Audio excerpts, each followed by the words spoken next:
Cece, kembali lagi dalam acara Class Talk dari Class and Craniofacial Center Rumah Sakit Cipto Mangunkusumo, Jakarta. Bersama saya Dr. Jessica, hari ini kita akan membahas mengenai Words of Affirmation seri ketiga bersama Dr. Francisca Kalikis, spesialis kedokteran jiwa konsultan. Halo dokter. Halo. Gimana kabar hari ini dok? Baik, sehat, terima kasih. Nah, hari ini kita mau membahas dok, seri ketiga dari Words of Affirmation yang bisa diberikan kepada orang tua untuk anak-anaknya yang memiliki kelainan sumbing. Kan yang episode pertama kita udah bahas gimana komunikasi antara orang tua dengan bayi. Kemudian yang seri kedua kita membahas mengenai bagaimana orang tua berkomunikasi dengan anak usia prasekolah. Nah, mungkin ini yang bisa dibilang struggle orang tua tingkat 3 yaitu gimana sih cara berkomunikasi antara orang tua dengan remaja sumbing gitu, yang bisa dibilang mulai mencari jati diri ya dok ya. Nah, mungkin dokter bisa menjelaskan dulu dok, sebenarnya tahap perkembangan secara psikologis untuk pasien untuk anak-anak remaja itu seperti apa sih dok? Iya, jadi terima kasih Jessica. Jadi di usia remaja ini memang lain sendiri juga ya, tahapan perkembangannya beda dibandingkan tahapan-tahapan sebelumnya. Di remaja ini cenderung tadi ya mencari jati diri, mencari identitas gitu ya, peran apa yang saya akan jalani ya buat saya. Terus saya tuh orangnya seperti apa, kesukaan saya gimana, jadi semua dicari gitu ya, identitas yang cocok untuk dirinya.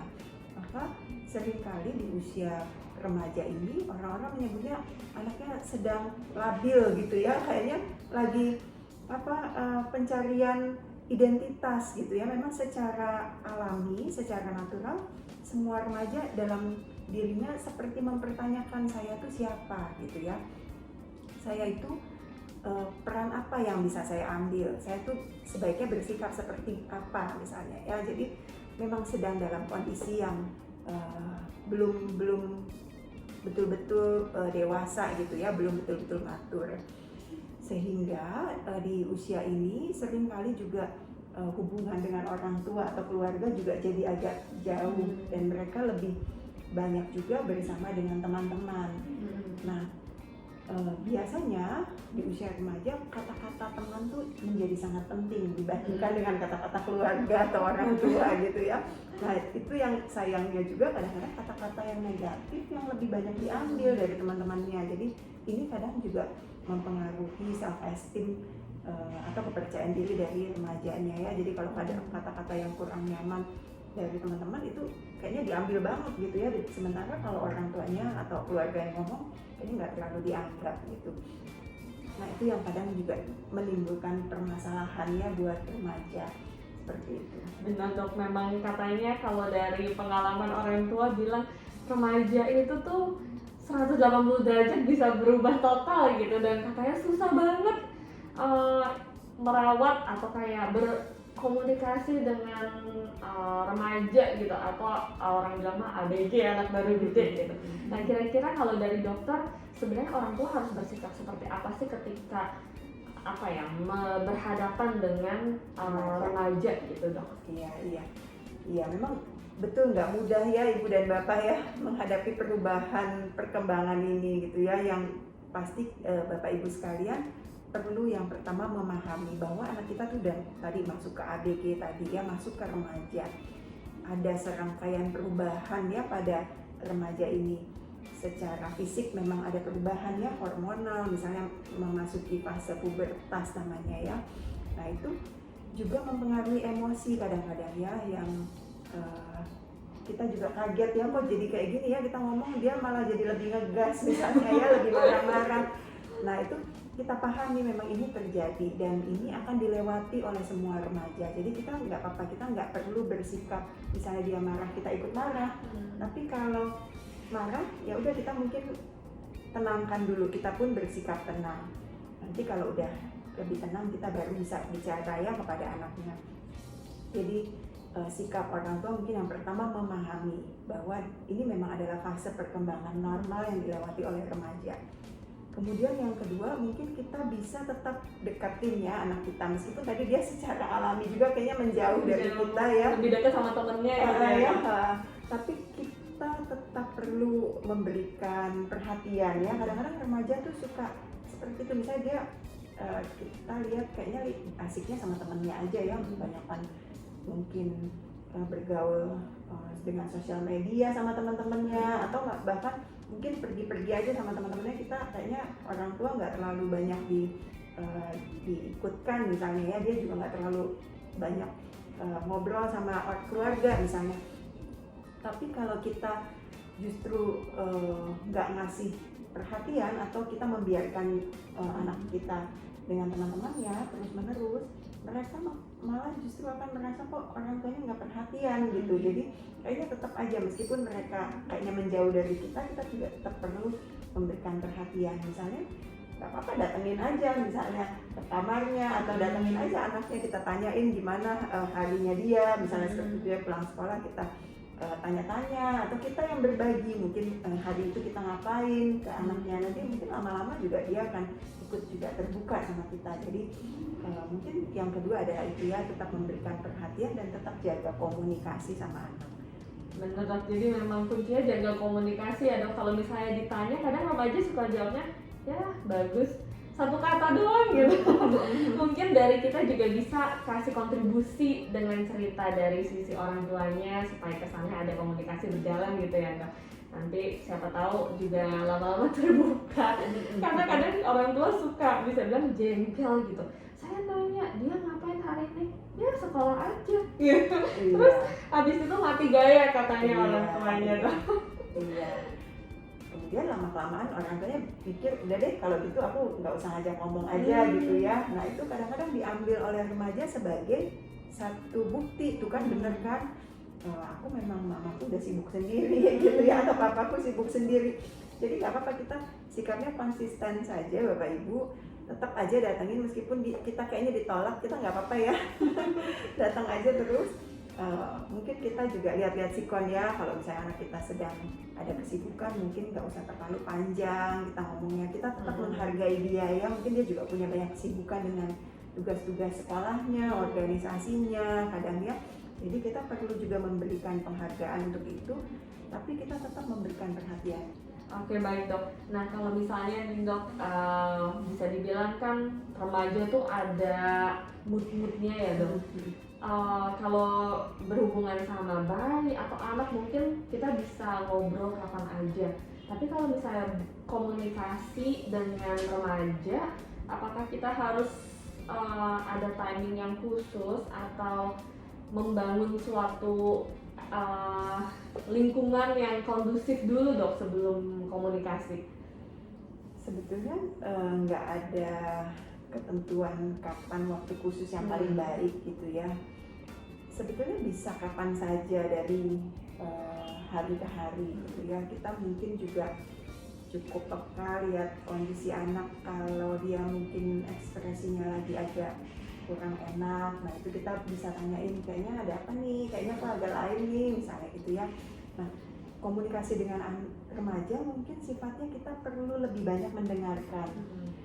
Remaja tuh nggak suka juga kita bentuknya instruksi satu arah, kamu harus gini. Nah itu dia udah defensif duluan, nggak mau deh, males deh ngomong sama mama atau papa. Kalau bangun tembok ya Dok ya. Karena sifatnya satu arah. Kalau kita sifatnya komunikatif yang dialog gitu ya, dua arah, kita banyak mendengarkan, dia juga merasa kayaknya ada temen nih yang bisa diajak ngomong kalau dia lagi nggak nyaman gitu ya. Jadi mungkin kita juga bisa ikut belajar dan memodifikasi cara komunikasi kita dengan remaja ya. Jadi kita lihat reaksi dia, misalnya lagi nggak nyaman ya kita mungkin bisa datangin, ajak dia ngobrol. Atau mungkin yang sehari-hari aja, seperti tadi misalnya pulang sekolah atau habis kegiatan apa, kita bisa tanyain kegiatannya gimana. Kalau dia ngasih entar dulu ya, lagi sibuk nih misalnya gitu ya, nanti aja dulu deh ngomongnya gitu. Ya nggak apa-apa juga, kita nggak perlu juga marah atau sakit hati ya, tapi mungkin kita lihat benar kayaknya ya dia lagi sibuk juga, nanti kapan-kapan kita bisa tanyain lagi misalnya ya. Jadi kita tetap bangun komunikasi itu, dan mungkin kita tuh kan jadi contoh juga ya buat anak kita ya. Kita sebagai orang tua akan menjadi contoh model gimana cara komunikasi, gimana cara menyelesaikan masalah. Kalau kita mungkin sikapnya menerima dia dan bisa mendengarkan, bersikap tenang misalnya ya, dia juga akan menyontoh. Oh ya udah nggak apa-apa, enak juga ini ngomong cerita gitu ya. Tapi kalau kita belum udah marah-marah duluan kepada anaknya, dia juga mungkin juga akan menyontoh sikap tersebut ya, untuk menyelesaikan permasalahan dia. Kalau ada apa-apa marah-marah aja gitu bawaannya. Jadi mungkin kita mulai dulu aja ya dari diri kita ya, untuk komunikasi dengan remaja, dibuka dengan sikap yang nyaman gitu ya. Ayo, nah kalau remaja itu kan juga mulai mau cari tahu hal-hal baru yang mungkin bisa dibilang kadang membahayakan ya dok ya. Nah kita sebagai orang tua tuh gimana sih cara mau melarang tapi juga takutnya membatasi? Kira-kira harus bersikapnya seperti apa dok? Iya sering ya, karena tadi remaja itu lebih banyak bersama dengan teman-teman kadang-kadang ya, jadi terpengaruh. Kalau misalnya pengaruhnya negatif, misalnya pengen tahu kayak merokok misalnya ya, atau hal-hal yang lain, minum alkohol, ya pengen tahu gitu. Jadi kita memang perlu memberi pemahaman ya kepada anak bahwa itu misalnya tidak baik ya. Jadi hal-hal yang memang salah dan misalnya nggak sesuai dengan nilai-nilai di keluarga atau nilai-nilai yang kita anut, itu bisa sampaikan juga langsung aja ke anaknya. Kita sampaikan apa adanya gitu ya, jadi anak tahu bahwa itu nggak boleh misalnya, dan nggak perlu juga rasa takut nanti dia marah kalau kita omongin, atau takut nanti kita dianggap melarang, membatasi atau gimana. Jadi mungkin kita bisa seimbangkan ya, kalau hal-hal yang memang nggak boleh ya memang kita perlu sampaikan. Kalau yang dia mungkin hal-hal yang positif kan nggak apa-apa juga kita fasilitasi ya untuk dia melakukan itu misalnya ya. Baik dok. Nah kasus yang lain dok, banyak orang tua yang bilang kalau remaja itu kan sudah mulai ada ketertarikan dengan lawan jenis ya dok ya. Tapi terutama untuk pasien-pasien sumbing kita kadang suka merasa minder dok. Di satu sisi minder bahwa nggak ada yang suka sama dia, atau kalau misalnya dia ada suka pun nggak berani sharing atau mengungkapkan. Nah kira-kira orang tua harus mendukung dan ngomongnya seperti apa dok kepada anak-anak mereka yang mungkin ya punya kebutuhan khusus seperti sumbing ini dok? Iya itu nggak bisa dipungkiri ya, karena tadi teman peer itu sangat penting ya. Omongan teman tuh kadang-kadang terbawa ya buat anak kita. Nah membuat kadang anak kita itu jadi nggak percaya diri karena karena perbedaan fisik itu ya. Jadi body image itu juga sangat penting di usia remaja. Perbedaan bentuk tubuh itu tuh kadang-kadang juga menjadi hal yang membuat dia nggak percaya diri misalnya ya. Nah itu nggak bisa dipungkiri, memang akan terjadi. Dan kita mungkin sebagai orang tua tadi ya, kuncinya mungkin kita dengerin anaknya ya. Kalau memang kelihatan ada yang nggak nyaman di dia, kita bisa ajak ngobrol, komunikasiin sama anaknya. Kalau dia menyampaikan, nah kita bisa tadi bantu juga si anak itu untuk melihat dari sisi yang positifnya. Misalnya dia mungkin itu adalah satu kekurangan yang dia miliki ya, bentuk tubuh yang mungkin nggak sempurna seperti itu ya, tapi kita mungkin bisa juga menyampaikan bahwa semua orang tuh memang nggak ada yang sempurna juga sih, pasti ada juga kekurangannya ya, tapi kita mungkin nggak usah terlalu terfokus pada kekurangan tersebut. Nah kita misalnya bisa tonjolkan dia punya kelebihan apa atau potensi-potensi apa yang dia miliki gitu ya. Jadi kalau memang rasanya nggak percaya diri, mungkin itu bisa kita sampaikan hal-hal yang positif yang dia miliki, hal-hal yang menjadi kekuatan dia yang dimiliki. Nah kalau dia suka sama temennya kan itu nggak apa-apa banget ya, misalnya rasa suka itu manusiawi sekali ya, akan terjadi. Jadi mungkin kalau anaknya menceritakan, nggak apa-apa kita dengerin ya, oke nggak apa-apa sih, bagus banget. Justru kita sebagai orang tua juga nggak perlu mengeluarkan kata-kata misalnya justru yang melemahkan dia, jangan dia kan ini nanti kamu kalau suka sama dia nanti dia gimana gitu ya. Nah itu justru malah akan melemahkan. Justru kita hargai ya perasaan suka itu sebagai sesuatu perasaan yang normal yang ya, bisa dialami oleh semua anak, mungkin seperti itu. ya mungkin orang tua juga jadi lebih protektif kali ya. Kebanyakan jangan gitu. Tapi memang kuncinya untuk berkomunikasi dengan remaja adalah mengembalikan rasa percaya dirinya ya dok ya, dengan kata-kata positif, dan mungkin kita akan menaikkan rasa percaya dirinya dengan achievement mereka yang lain gitu. Betul, ya dok. iya. Baik dok, terima kasih. Kalau misalnya nih dok, untuk kasus-kasus di mana remajanya yang cara berkomunikasi antara remaja dengan remaja lainnya, gimana sih kita bisa menanamkan ke pasien kita yang memiliki kelainan sumbing ini untuk bisa terus mempertahankan rasa percaya dirinya di antara teman-temannya dok?